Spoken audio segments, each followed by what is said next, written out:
with a legend teasing a return and more. This is Wrestling Rambles. My name is John, and you're watching the Wrestling Report.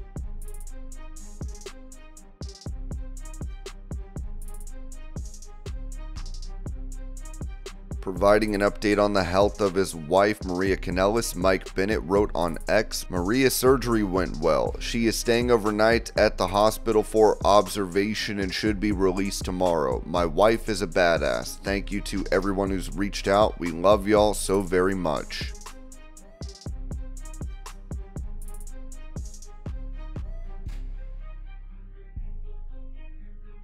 Stating his plans to release an album, TNA Wrestling's Joe Hendry told the One Mona, I've never said this before, so this is an exclusive. One day, I'm just going to drop a completely random album. Yeah, it's recorded. Just one day, without context, I will put up a tweet album announcement. I'm going to drop it, and people will be like, what is this? Do you know Eminem does that, right? He just randomly drops music. Well, learn from the best.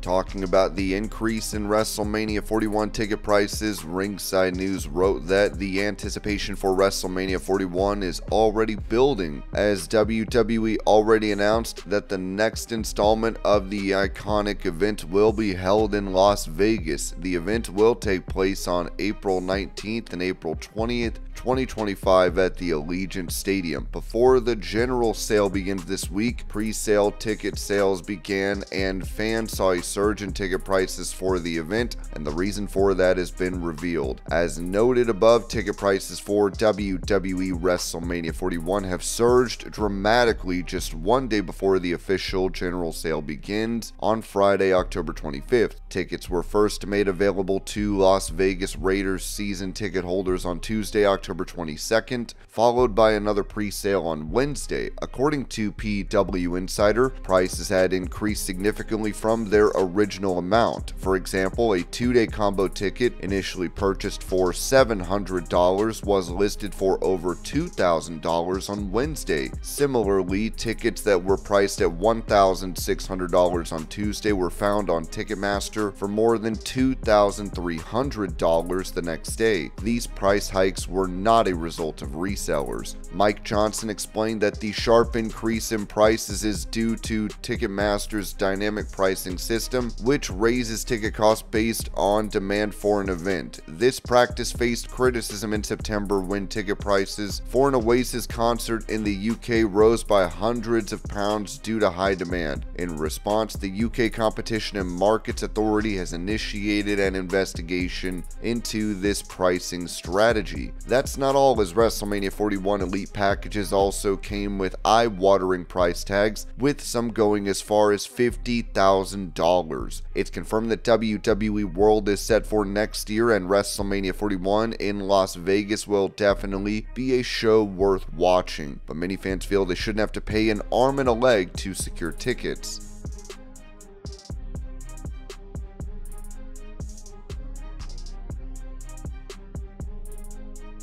Asked to name her favorite moment from the Vince McMahon Netflix docuseries, Liv Morgan said this to The Schmo. You know, I've been so busy with my own things. I mean, I am the women's world champion. I am running Raw. So I haven't. I've just been really busy with my own things going on, you know. Me and Daddy Dom, our hands are tied.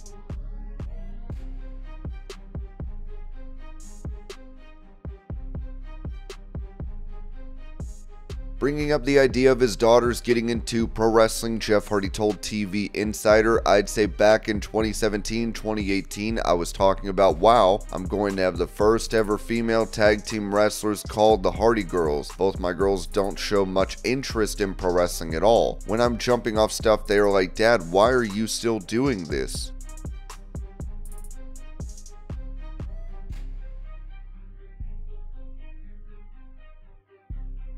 Explaining why he does not wear a mask in WWE, Dominik Mysterio said this to Chris Van Vliet, I believe it was, mainly because I wanted to follow the tradition of classic luchadors where you wear a mask to protect and hide your identity when you debut. However, my situation was very different since I was already on TV by the time I was 8 years old. Honestly, even before that, I've seen clips of me getting tagged in matches from the WCW days when I was about 3 years old. My face has been out there for years, so I think it made sense when the decision came to not put a mask on me, since people already knew who I was. I'd been doing those backstage vignettes with my deadbeat dad, and then there was the whole storyline with Brock Lesnar at Survivor Series, so my face was already recognized. It wouldn't have made sense to cover up this beauty. Plus, I have to admit, I don't think I would have done well with my whole face covered. I would have felt suffocated.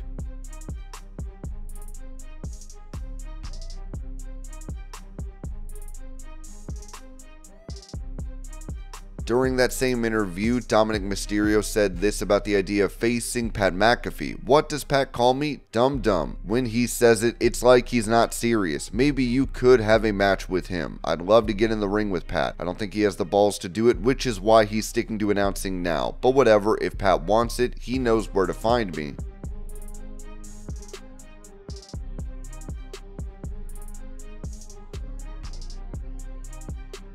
Giving an update on the legal situation of former WWE star Ted DiBiase Jr., Ringside News noted that Ted DiBiase Jr. didn't reach the same level of fame in WWE as his father did, and this always disappointed fans. However, he's now known for his role in a large embezzlement scandal where millions of dollars were stolen. His criminal case, which has been going on for some time, has been delayed yet again after sealed motions were filed recently. Ted DiBiase Jr. is involved in Mississippi's largest welfare embezzlement scam in the state's history and is facing numerous serious charges. The son of the $1 million man pled guilty to 1 count of conspiracy to defraud the United States. Brett DiBiase previously pled guilty to 2 charges in Hinds County Circuit Court. He was also charged with 6 counts of wire fraud and 4 counts of money laundering. The former WWE superstar is currently facing up to 5 years in federal prison and a fine of up to $250,000 in addition to a sentence in state court. If convicted on all counts, DiBiase could face a maximum of 45 years imprisonment and a $1 million fine. It was previously reported that the trial had been rescheduled to January 2025. According to PW Insider, several motions were filed in Ted DiBiase Jr.'s criminal case, although the details of those motions remain sealed. These filings resulted in a decision by Magistrate Judge Lakeisha Greer Isaac to push back the scheduled January 2025 trial along with all related deadlines and hearings. The former WWE star was initially set to go on trial on January 7th, 2025 with a pre-trial hearing scheduled for December 13th, but both dates have now been postponed.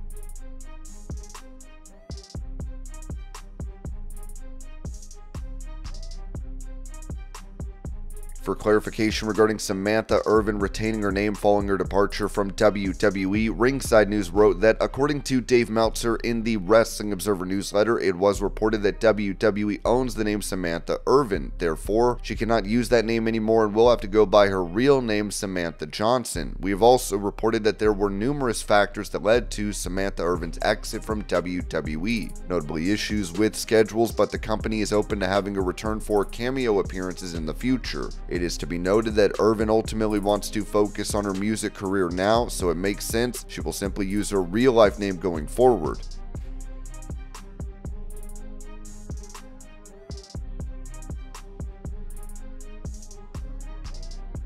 Touching on John Cena's upcoming retirement tour, The Miz told the Rich Eisen show, "I literally just promoted John Cena, the ultimate babyface of WWE, literally having his last match at WrestleMania in Las Vegas, and will never see John Cena in a match at WrestleMania ever again." And when Cena says something, that's one of those things, like sometimes it's like, oh no, they'll be like Motley Crue, it's our last tour ever, and then they're on tour 3 years later and here we go. No, Cena's not like that. Yeah, if Cena says this is it, and I'm curious to see who's gonna go up against him, because I'm putting my name in the hat. I'll heel that one out all day. Boop, name's in the hat.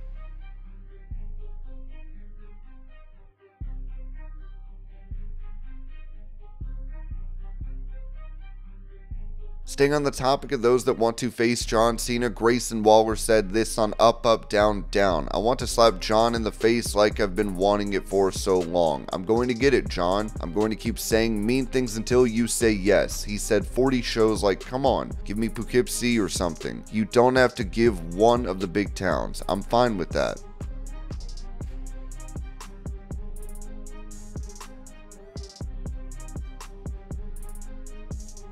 For thoughts on the segment between NXT champion Trick Williams and former champion Ethan Page from earlier this week, this was said on Busted Open Radio. Ethan Page is doing a great job of trying to be the guy to breathe down Trick Williams' neck, Bully Ray said. He reminded the audience he has been asking for someone to play that role for a while, and while NXT appears to be listening, he still has notes. What they're trying to do with Ethan last night is make Ethan the guy to breathe down the neck. It felt forced to me. When Ethan Page is telling Trick Williams about the metallic taste of blood, that's the moment in time I needed to see the gear change from Trick to go, shh, this guy's right. Maybe I am in over my head, Ray continued. Not everyone needs to be strong all the time. A great babyface will show vulnerability.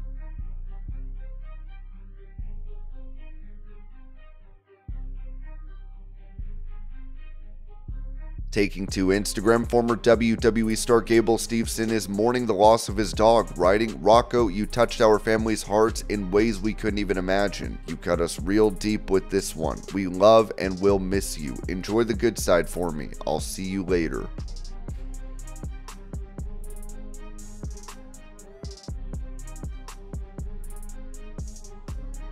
Mentioning how he has changed since his first run with AEW, Lio Rush said this on the company's Unrestricted podcast. "I think last time I had a lot of fear. I think I was going into it scared. It almost felt like I was getting another opportunity of being Lio Rush on television, but it almost didn't feel fair that I had to do it in this way. I was still so young. I was going through so much during that time. That was during the pandemic, so everything outside of what AEW was obviously going on, and it was kind of just a disaster off the jump. It was nobody's fault. I think it just was not the right time. I don't think it was the right time for me. I don't think it was the right time for AEW to have me right there in the mental state that I was in. It wasn't fair for both parties. I'm in a space where I feel confident. I feel a lot wiser. I feel a lot more prepared than I was before, and I know what I can bring to the table, and I want to offer that. I want to be a part of what AEW is doing, and I want to be a part of the people that make AEW what it is. I'm just going into it with a much different mindset, and I think that's the biggest difference.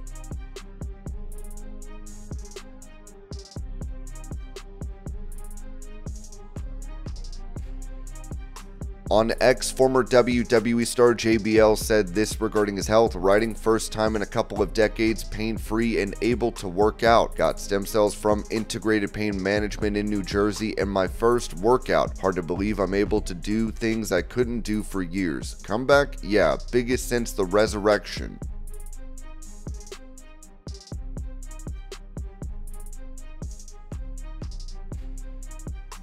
Going over AEW's previous plan for Bryan Danielson's world title run, Ringside News wrote that AEW Wrestle Dream 2024 delivered a night full of intense action, with the spotlight on the main event where Bryan Danielson defended his AEW World Championship against Jon Moxley. In a fierce contest, Moxley managed to secure the win by making Danielson submit, becoming the new champion. Dave Meltzer noted in the Wrestling Observer newsletter that those familiar with the situation revealed that although there was talk of Darby Allin being set up for a title opportunity this year after Danielson, the original secret plan had always been for Danielson to turn Jon Moxley heel. The storyline involving Swerve Strickland leading to Danielson, and then Moxley was in the works before Moxley won the IWGP title, and only a few people, including Tony Khan, Moxley, Danielson, and Allin, were supposed to be aware of it. Danielson initially didn't want to win the title, but Khan convinced him that doing so would create the best moment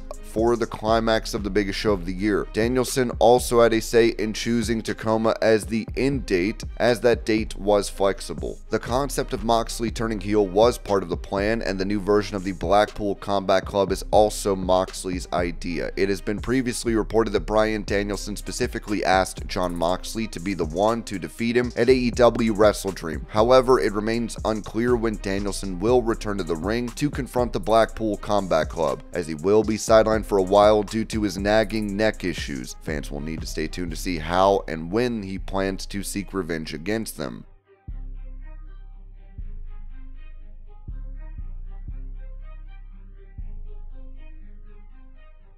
Asked about his contract status with TNA Wrestling, Top Dollar told Cultaholic Wrestling, "If the money is right and the deal is right, I would sign tomorrow night. Currently, the deal that I have with TNA goes through December 31st, and January 1st I am open in the wild. I am 100% down with the possibility of re-signing with TNA. It's just gotta make sense, it's got to be worth what I know I'm worth." Some people get bogged down by a lot of different things when it comes to contract negotiations. Mine is very simple. Do I believe you are going to push me the way I deserve to be pushed, and how much money am I going to make? That's very simple. TNA has done a very good job of giving me a lot of opportunities over the past year. Do I respect the fact that TNA has done a lot for me over the past year? Absolutely. And I've loved my time at TNA. I've loved the fact that Tommy Dreamer believed in me. Now everybody's like, wow, AJ's so talented. But flash forward back a year ago when I got fired, the only person that believed in me was Tommy Dreamer.